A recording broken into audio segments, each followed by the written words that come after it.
हरे कृष्णा, राधे राधे दोस्तों। आप सभी को पितृपक्ष की पावन कथा की हार्दिक शुभकामनाएं। तो आज की वीडियो में आप लोग सुनेंगे पितृपक्ष के अवसर पर दोदाबाई की कहानी। तो आइए कहानी को शुरू करते हैं। श्राद्ध पक्ष में कही जाने वाली दोदाबाई की कहानी। तो आइए कहानी को शुरू करते हैं। एक सेठ सेठानी थे। उनके एक बेटी व एक बेटा था। बेटी का नाम दोदाबाई था। घर में खूब धन धान्य की कोई कमी नहीं थी। एक दिन सेठ सेठानी चल बसे। उसके बाद जब श्राद्ध पक्ष आया तब बेटे ने अपनी पत्नी से कहा कि मैं हरिद्वार जा रहा हूँ। तुम पीछे से मेरी बहन को बुलाकर 15 दिन तक भोजन करवाना। सामान कहो जितना लेकर आ जाऊं। घी के डिब्बे, चावल का कट्टा आदि सब सामान घर लाकर रख दिए। वह हरिद्वार चला गया। भाभी बोली कि मेरी बहन का नाम पौधा व इनकी बहन का नाम दोधा है। दोधा को भोजन न करवा कर पौधा को भोजन करवा दूं। वह पौधा को 15 दिनों तक भोजन करने के लिए कहकर आ गई। दोधाबाई को काम करने व आटा पीसने के लिए बुलाया। दोधाबाई लकड़ी की भारी लेने रोज जाती थी। उसी से गुजारा होता था। परंतु भाभी ने काम के लिए बुलाया तो उसने लकड़ी का भारी लाना छोड़ दिया। बच्चे कहने लगे, तुम तो ननिहाल चली जाती हो, हमारे लिए राब बनाने के लिए आटा कहाँ से लाओगी। माँ बोली कि मैं आटा पीसने जा रही हूँ। वहाँ से आटा छानने से हाथ भरेंगे व कपड़े भरेंगे। मैं घर आकर हाथ व कपड़े छटकूंगी। उससे जो आटा निकलेगा उस आटे से राब बनाकर पिला दूंगी। भाभी ने दिन भर आटा पिसवाया। फिर कहा कि श्राद्ध का काम है, इसीलिए कपड़े झटक करवा हाथ धोकर जाना। माँ घर गई तो उस दिन बच्चे भूखे ही सो गए, क्योंकि ना तो कपड़े झटकने से आटा निकला, ना ही हाथ से लकड़ियाँ की भारी से भी गई, नहीं तो लकड़ियाँ थी। थोड़े दिन हुए कि भाभी ने कहा कि बाई साहब के माँ बाप का दिन है, जो रसोई बनाने के लिए आना। बच्चे बोले कि माँ उस दिन तो भूखे सोए, आज भी क्या भूखा रखोगी। माँ बोली नहीं, आज नानी नाना का श्राद्ध है। नाली की नाली में कुल्हाड़ी रख देना। चावल व आटे से भरे हाथ धोऊंगी तो नाले से कुल्हड़ियाँ भर जाएगी। उस पानी से शाम को आकर राब बनाकर पिला दूंगी। लड़का आकर कुल्हड़ियाँ रख देता है। अब भाभी दोदाबाई से कहती है, बाई साहब श्राद्ध का काम है, इसीलिए चावल को बर्तन में धो लो व आटे के हाथ भी बर्तन में धो लो, नाले में हाथ मत धोना। बाईसा ने रसोई बना दी। ननद बोली जाओ भाभी। भाभी बोली हाँ जाओ, पर पेड़ हिले तब भोजन करने के लिए आ जाना। नदी के किनारे जाकर वह बैठ गई। पेड़ हिले न कोई वह भोजन करने के लिए आया। शाम होने से वह घर गई तो बच्चों ने कहा कि माँ नाली में पानी तो आया ही नहीं। वह बोली क्या करूं बेटा। मामी ने हाथ बर्तन में धुला दिए। दोधाबाई जाती जाती नदी में से 7 कंकड़ लेकर आई। हांडी में डालकर चूल्हे पर रख दिया। बच्चे बोले कि माँ भूख लगी है। माँ बोली कि बेटा उबले जब डालूं। बच्चों को रोते रोते नींद आ गई। वह स्वयं भी सो गई। आज मैंने गलती की, लकड़ियाँ की भारी लेकर आती तो बच्चों को चना लाकर राब करके तो पिला देती। इस तरह रोती रोती बिलखती बिलखती उसे नींद आ गई। इधर पितरों की अमावस आई। वह खूब रोने लगी। हरिद्वार में भाई तर्पण कर रहा था तो उस समय पानी में रक्त की बूंदें गिरने लगी। भाई ने ब्राह्मण से पूछा ये क्या हो रहा है। ब्राह्मण ने बताया कि तेरे तन की सवासड़ी कल्पी रोई है, इस कारण पानी लाल हो गया है। तब वह बोला नहीं, मैं तो अपनी पत्नी को कहकर आया हूँ कि 15 दिन तक मेरी बहन को भोजन करवाना। महाराज यह बात आपकी झूठी है। महाराज ने कहा कि नहीं, माने तो तेरी इच्छा, बात तो यही है। भाई तर्पण करता करता उठ गया। वापस घर आते समय रास्ते में रात हो गई। वह एक पीपल के पेड़ के नीचे सो गया। पीपल के ऊपर से सारे पीतर बात करने लगे। कोई कहने लगा कि मैंने तो लापसी खाई, किसी ने कहा चक्की खाई, तो किसी ने कहा कि घेवर खाए, पर सेठ सेठानी नहीं बोले। सभी पीतर ने मिलकर कहा कि आपने क्यों नहीं बोला? आपके घर में तो धन्य धान की कोई कमी नहीं है, बहुत धन है। तब सेठ सेठानी ने कहा कि धन तो बहुत है, परंतु मेरी सवा सड़ी बहन बेटी ने भोजन नहीं किया, इस कारण हमको कुछ भी हाथ नहीं मिला। वह भाई नीचे सोता हुआ सुनता रहा। सारे पितर बोले कि हम सब मिलकर आपकी बेटी के यहाँ धन करने चलते हैं। हाथ में एक मूसल एक चिटिया लेकर सभी पितर दोदाबाई के घर गए। चलते चलते बोलते जाते हैं कि खेम कुशल हाथ में मूसल, खेम कुशल हाथ में मूसल। सब पितर दोदाबाई के घर का दरवाजा खुलवाते हैं। दोदाबाई दरवाजा खोलो। वह नींद में बोली कि मैं व मेरे बच्चे भूखे सो रहे हैं, मैं नहीं खोलूं। देवताओं ने कहा आप दरवाजा तो खोलो। उसने नींद में दरवाजा खोला। पीतर चींटियों लेकर चारों ही कोने में घूमे। चार चरु धन के निकाले। एक चींटियों उसको दिया और कहा कि सुबह नहा धोकर चौका बर्तन करके यह चींटियों कढ़ाई में घुमा देना, तेरे मन पसंद का भोजन बन जाएगा। तुम और तेरे बच्चे भोजन करना।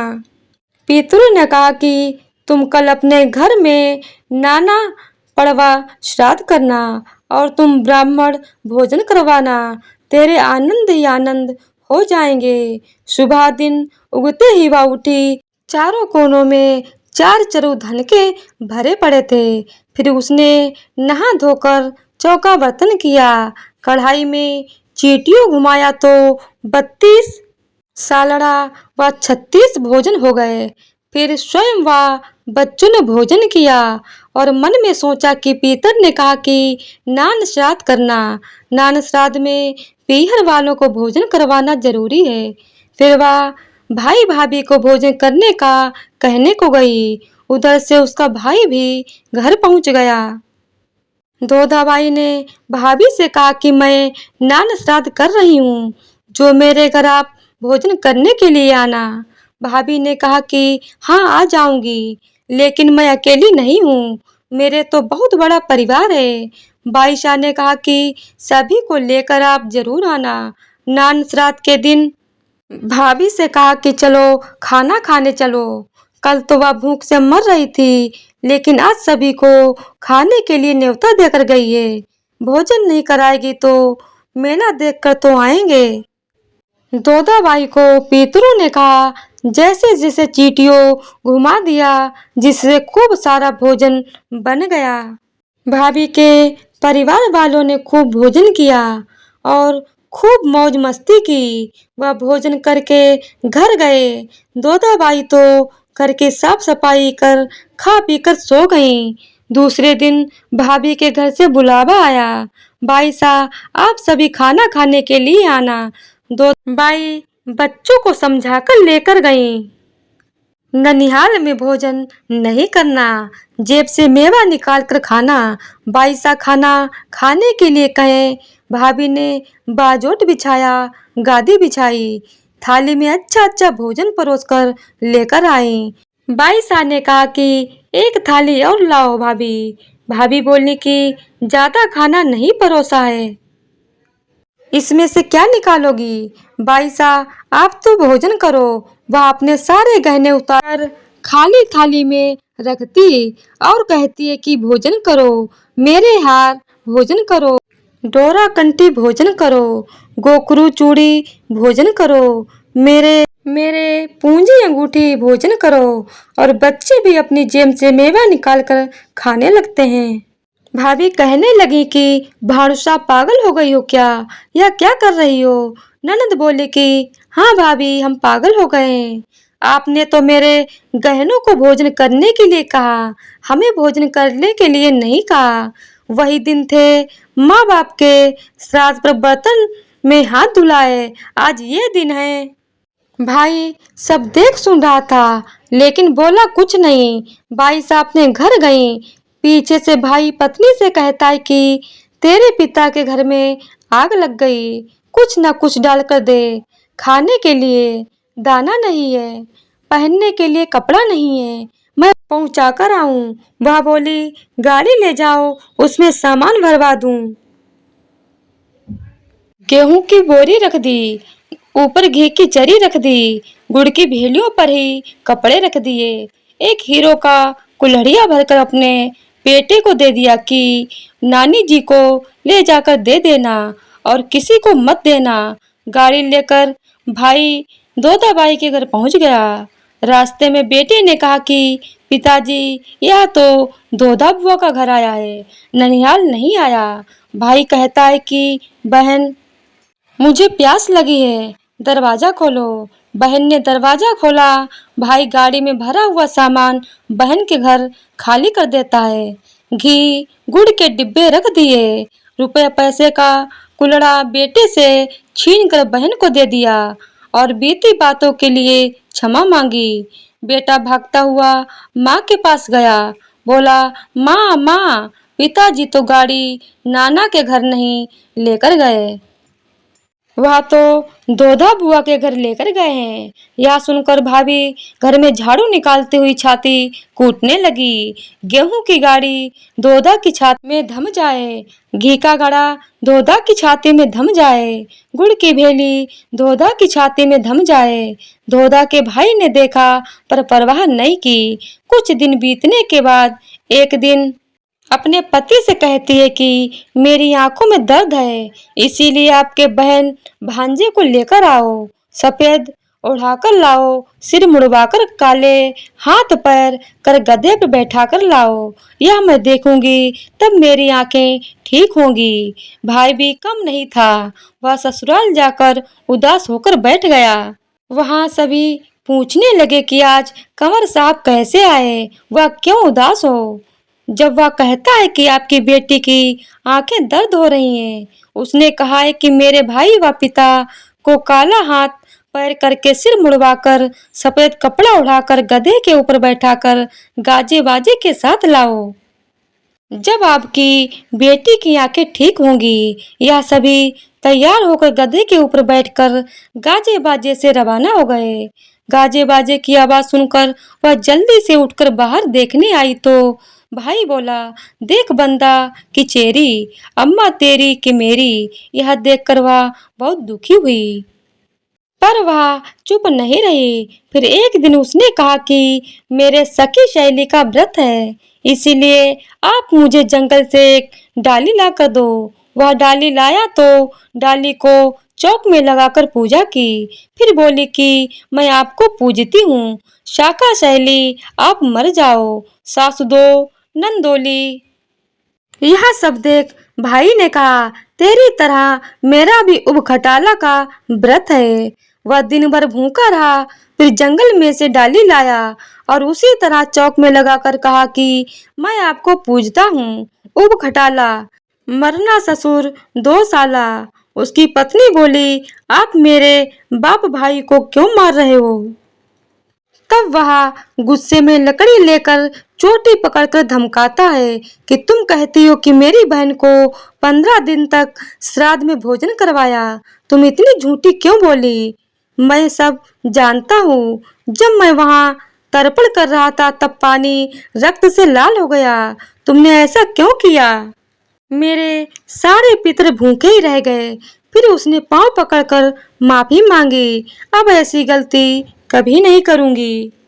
सभी लोगों को चाहिए कि वो श्राद्ध में अपनी बहन, बेटी और भांजी को बुलाकर भोजन करवाएं, जिससे पितर खुश हो जाएं और सभी के घर में आनंद मंगल हो। हे पितर महाराज, जिस तरह से आपने दोदा भाई के घर में सुख समृद्धि की, उसी तरह आप सभी पर अपनी कृपा दृष्टि बनाए रखें।